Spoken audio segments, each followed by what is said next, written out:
Сегодня вечером центральные СМИ передали шокирующие новости о Владимире Преснякове и его сыне Никите. Вчера вечером представители военкомата и органы полиции задержали внука Аллы Пугачевой прямо в московском ночном клубе. Причина ареста – отказ Никиты Преснякова от мобилизации. Молодого человека искали более 3 месяцев, так как он покидал пределы Российской Федерации. Однако по прибытии Никиты Преснякова в московский военкомат произошло непредвиденное событие. Внук Аллы Борисовны порвал полученную повестку и смог сбежать из военкомата.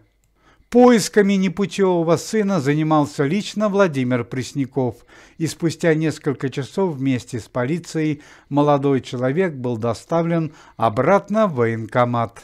На этот раз за бегство из военного комиссариата Никите Преснякову грозит уголовное наказание. Центральные СМИ сообщили подробности дела и срок лишения свободы для Никиты Преснякова.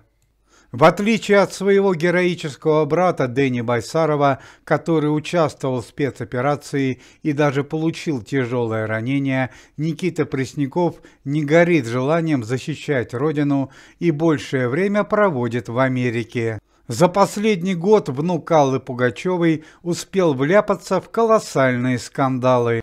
Поджог замка Максима Галкина, вывешивание американского флага на своем балконе и, наконец, бегство от мобилизации. 3 недели назад Владимир Пресняков официально отрекся от своего сына, заявив, что устал нянчиться с Никитой и покрывать его скандалы.